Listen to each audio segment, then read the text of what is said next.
thought getting your balls stolen by Turbo Granny was rough? Then wait till you hear about Jiji. Because this boy got cursed with one of the most broken and terrifying yokai in the entire Dandadan universe, the Evil Eye.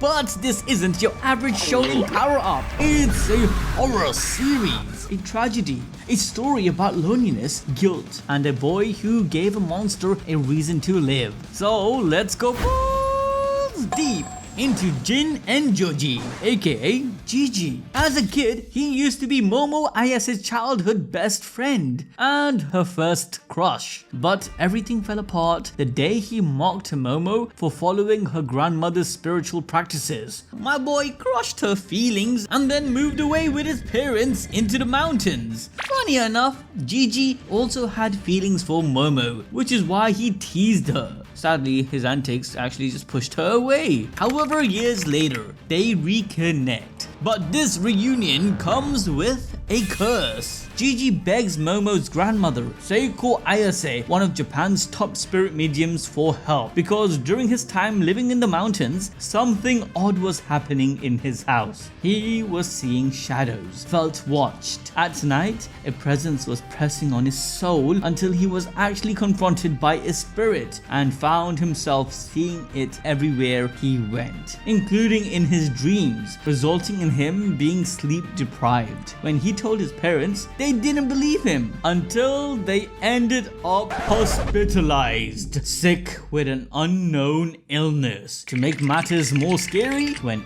Exorcists were called in, 3 out of 5 decided to off themselves. The ones who managed to stay sane told Gigi, if anyone can save you, it's Seiko Ayase. And so, he returns to where it all began, reuniting with the girl he once left behind. However, whilst this was all happening, Momo was going through her own adventure, meeting Okurun, Turbo Granny, unlocking her chi, and psychic powers by aliens. This all brought her into a completely new world. And so, Grandma Psycho agreed to assist Gigi, but instead of taking charge, she put the responsibility on Momo, as this incident might have been related to Okurun's missing balls. Oh, if you guys have forgotten, after Turbo Granny possessed Okurun, she stole his balls and lost it. Yes, this is all possible with Wuju powers, but just like that, Gigi officially became the 3rd member of the crew, alongside Momo and Okurun. Whilst Gigi temporarily relocates to Momo's house, he joins her school, becomes part of her class, and even apologizes for making fun of her when they were kids. He even joins the two in their supernatural adventures. Eventually, Okarun declares to have the 3 of them quickly resolves Gigi's problem concerning the curse placed on his house. But what none of them realized is that Gigi's haunted house was only the beginning. The first clue to this was that the next morning, Gigi once again finds himself unable to fall asleep due to the image of the spirit appearing in his head. Regardless, to get to the root of the curse, the group visits Gigi's home, a crumbling, eerie house nested deep in the mountains. From the outside, it's abandoned, quiet,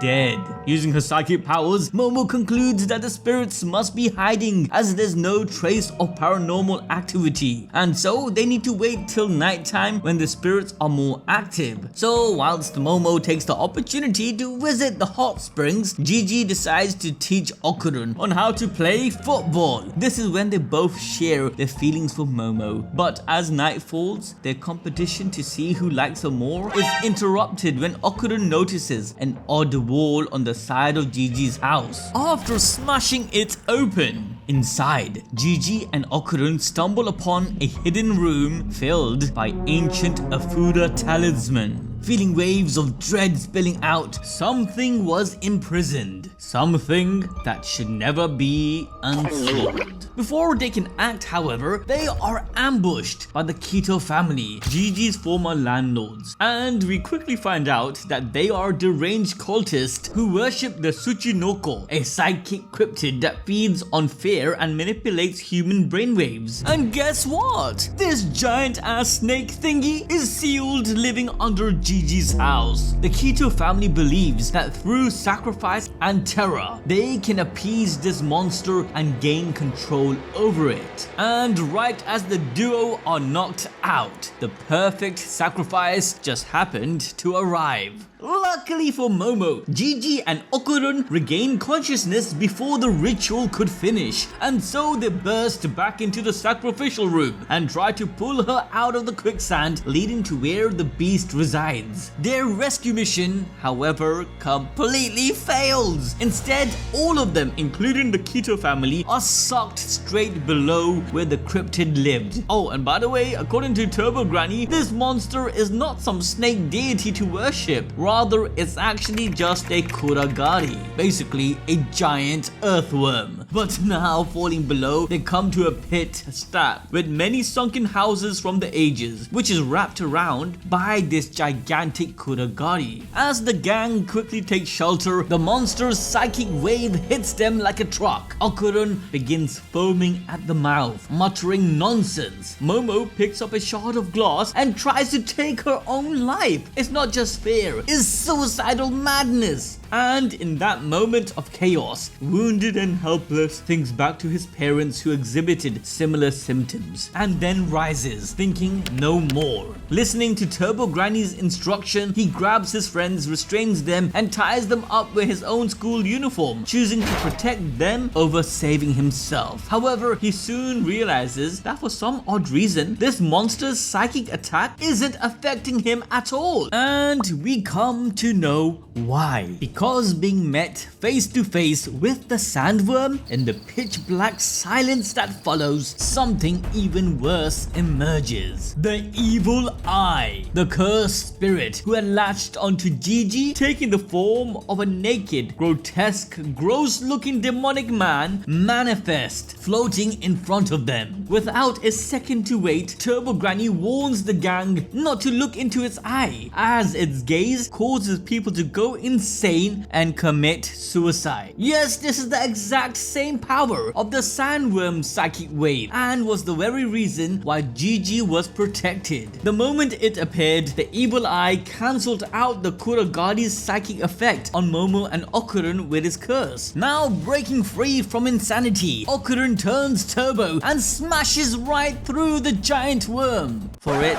to not do anything. Yep, the Kuragari just grows another mouth from its wounds. But it's here where we learn more about the Evil Eye. As it follows him, Gigi comes to the conclusion that this curse, which has been haunting him, wasn't the cause of his parents' hospitalization. Rather, inadvertently, it had been protecting him from the Sandworm's psychic powers all along. But in this moment, Gigi accidentally slips and gazes into the Evil Eye, where it shares its pain and memories that led him to become a spirit in the first place. You see, many years ago, the Evil Eye was just an innocent little boy who was locked up in a cage left to die. Why? Well, because his village was built near a volcano, and the Kito family, who took the role of protecting this land, decided, you know what will stop it from wiping out our village? A child sacrifice. But on a serious note, the Kito family believed that the Tsuchinoko was living inside of the volcano, and whenever it was hungry, it would rumble, and hence to keep it calm, it needed to be fed. This also followed with the prophecy they held that stated, the dragon rising to the heavens will cast a rainbow, and the anger of the mountain will swallow up the village, which to them meant if the Kuragari rises out from below, its anger will cause the volcano to erupt. So yeah, to avoid this, they locked this poor kid underground, starving, alone and forgotten. All he could do was look out from his cage and watch the other kids play in the distance. But when the time came, the Kito family sacrificed him. As the volcanic eruption burned him alive, his dying wish was, if only I could have played with the others just once. This desire prevented him from moving on to the next world and kept his spirit alive. Whilst his burnt and crispy fried body was left on a pole, it was moved back to his cage to be the base of the cryptid's home. Many years passed. Houses were built in his village, even over the very spot his body was left to rest on. Eventually, a family, including a little child, moves in. As a spirit, the boy can now finally fulfill his wish to play with others. However, little did he know that a sandworm cryptid lived beneath their house and was radiating its psychic waves, sadly causing the child's parents to delete themselves. When the Kito family arrives, history starts to repeat itself. The very same clan leader, who mind you has not aged one bit because, she's not really human, states that the boy who lived will be an offering for the great snake lord and be buried along with the house.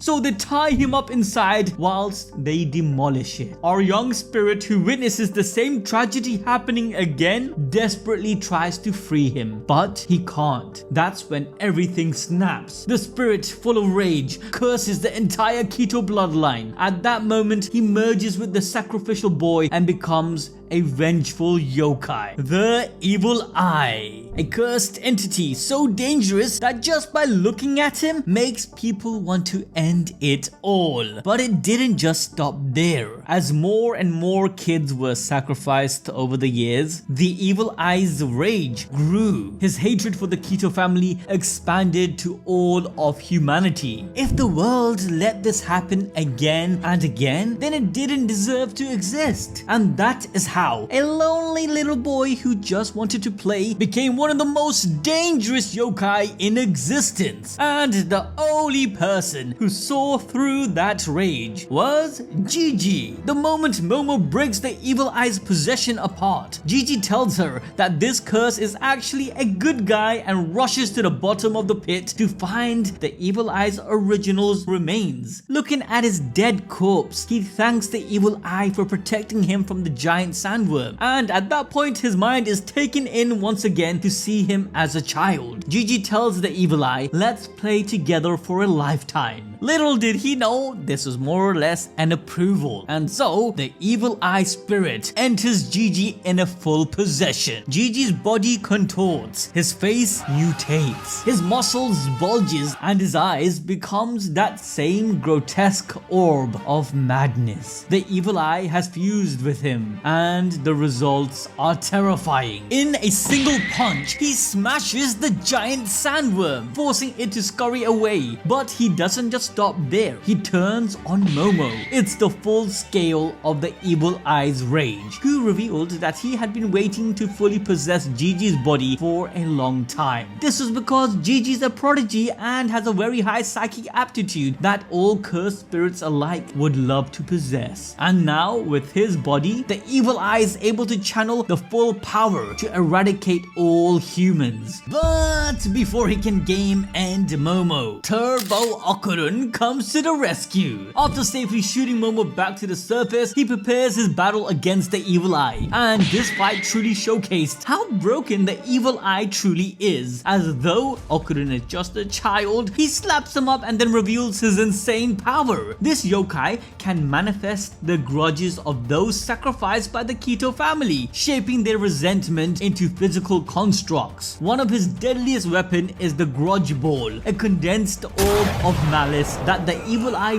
boots like a soccer ball from hell. This reflects Gigi's own passion for the game and how at the end of the day this yokai just wants to play. But it's not just a projectile. This thing ricochets off walls, rebounds back to its target like a cursed homing missile. Even if you dodge it once, it'll angle back for a second strike, and third, and fourth, relentlessly locking on until it either hits or the Evil Eye recalls it. What makes it worse? The ball doesn't lose momentum and can even strike intangible forces like Momo's psychic hands. Oh, and he's not limited to one. The Evil Eye can multiply the threat by punching the Grudge Ball, letting it into multiple bouncing death orbs, overwhelming anyone trying to fight him up close. Only two things can actually counter it. Number 1, raw strength equal to or greater than the Evil Eye to stop the ball from even being launched in the first place. Or number 2, insane insane speed and reflexes to dodge endlessly mid-combat, all whilst trying to survive this yokai coming at you at full force. Now, if you think that's busted, wait till you see his cursed house, which the evil eye locks Turbo Okarun in. With a snap, this yokai molds the grudges into a house-shaped dome, acting as both a shield and a trap. This barrier doesn't just block attacks, it rejects reality itself. And here's the kicker, the evil eye can phase through his own house or trap enemies inside remotely. Once you're locked in, there's barely any room to move, giving him the perfect setup to pummel you in close quarters. If his opponents pushes back, he just shrinks the house even tighter. It's a death trap that adjusts to his will. The only known weakness, well, it's brute force on yokai levels. Hence why this house didn't really work in his favor against Okurun, as once he was locked in and finally stopped playing about in the tight space they were in, Okurun gives 20 of his squatted headbutts, eating the evil eye out of his own constructed house, shutting him down. But this is short-lived. After exhausting himself, no longer being able to use his yokai powers, Okurun finds himself along with Turbo Granny stuck in the cryptid's lair. Meanwhile, Momo big brains the situation and burns Gigi's house down. This forces the giant earthworm to shoot out of the ground. She got this idea by remembering a young Jiji telling her how worms can't breathe when the ground is wet, and on the surface they end up dying because the sun dries them out. So the firefighters drenching the house ground in water caused a similar effect. With the sun still out, Momo is able to finish off this cryptid once and for all. As it dies, it spits out the evil Kito family, who instead of appreciating the fact they were just saved by Momo, the head gets angry that she doomed them all. And lo and behold, the volcano does start erupting. However, Momo, after hearing the prophecy, realized that the family misunderstood its true meaning and went out to prove that their human sacrifices were pointless. With her psychic powers, she uses the dead earthworm as a water hose to cool down the volcano and fire it had started. However, in the middle of all of this, the evil eye re-emerges from the belly of the worm, and we get yet another brutal battle. This time, it's 3-on-1. Momo, the head of the Kito, and Seiko's apprentice versus the evil eye. Even with these odds, the evil eye comes out on top until backup arrives. Mantis Shrimp and Grandma Seiko drops down just in time after an intense battle. She manages to use Taro, the anatomical model, to seal the evil eye, but the damage is done. The evil eye isn't gone. It lives inside Jiji now. After the gang stops the volcanic eruption, saves Okarun and Turbo Granny, they try to perform an exorcism on Gigi. It fails. And the worst part, the transformation can be triggered by something as harmless as any cold liquid. Be it water, soy sauce, a soda, even a splash from the bath. Gigi had become a walking time bomb. The only thing that could revert him back was hot liquid, all whilst he's still within Taro. This yokai is hands down the most powerful being in existence. Turbo Granny further explains how broken it is, as originally the evil eye was a mountain yokai who are distinguished as gods. If any ordinary human gets possessed by one, they would lose their minds. Their cells breaks down and they die.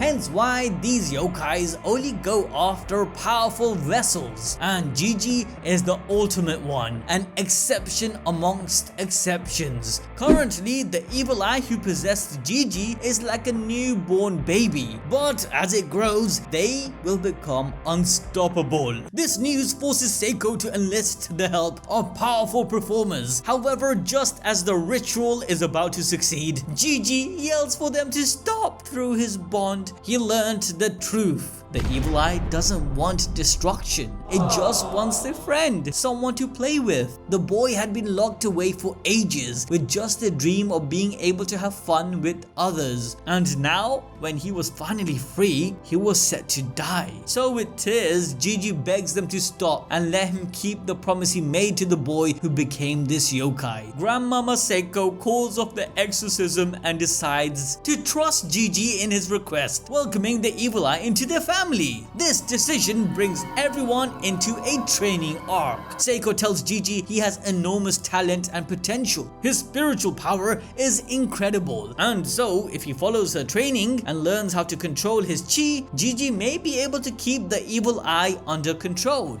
Sadly, the amount of time this will take is way too long and hence puts everyone's life in danger. Even with Gigi's quick progression, a mishap of cold water brought forth the evil eye. In its rage, it nearly killed Momo. If not for her smart thinking to spray warm water from her mouth, she'd be dead. This shocking moment puts everyone on edge, where Gigi reluctantly reconsiders doing the final exorcism one more time. However, to prevent this from happening and preserve Gigi's wish to keep the evil eye alive, Okurun decides to become stronger under Turbo Granny's tutelage and challenge the yokai to a duel. Turbo Granny trains him on how to utilize her powers more properly and perform 5 actions in one single beat. Basically, Okurun gains a huge power up. Later, he was capable of dodging the evil eye's multiple Grudge ball attacks, whereas he had previously struggled to evade even one in his last fight. After busting him up, Turbo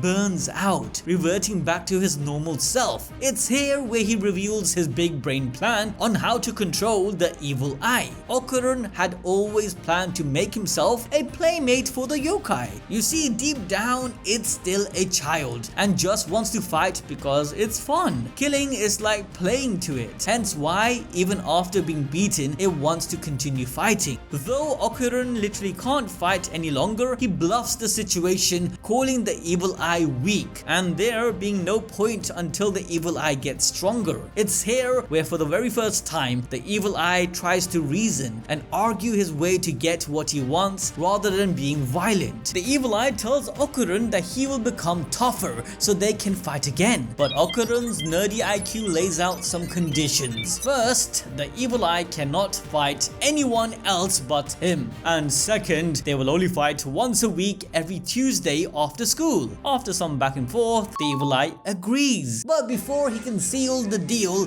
he had to hand over his underwears, giving some personification to it, suggesting that the garment itself is what had the will to eradicate all humans. This underwear somehow became a cursed object and likely stems from the fact that when the yokai suffered abuse, torture and was sacrificed, all it had to its name was a small piece of garment. So to keep everyone safe, it's locked away in Manjiro's shrine. With that, the evil eye officially became part of Team Okurun. All whilst Jiji continues his intense training with Grandmama Seiko to master his spiritual power. Through trial and error, he eventually, even without the evil eye, learns to project his ki as a concussive force, which becomes his signature move, the Ha Wave. Though it initially lacks attack power, Gigi enhances it with a new method taught by Momo, the power of words. By shouting a name for his attack, he imbues it with spiritual force. Thus, his Ha Wave evolves into the more destructive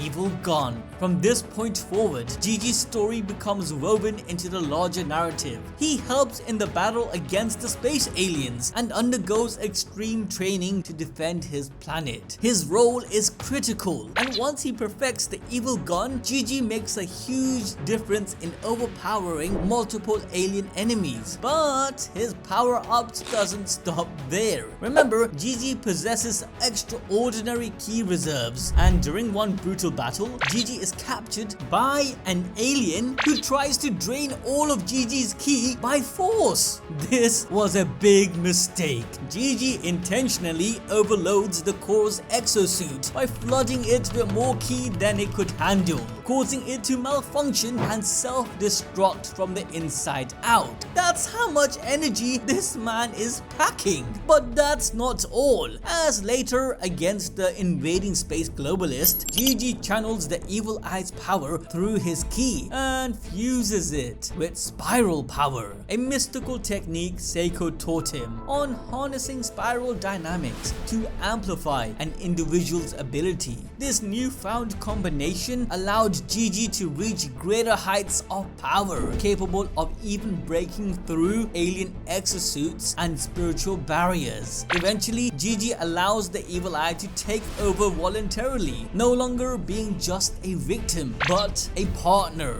Their symbiotic relationship completely changed the game and made Jiji a force to reckon with. If you guys enjoyed this video, smash the like button and don't forget to check out the full breakdown on Okurun's insane transformation into one of the strongest and fastest yokai ever, Turbo-kun.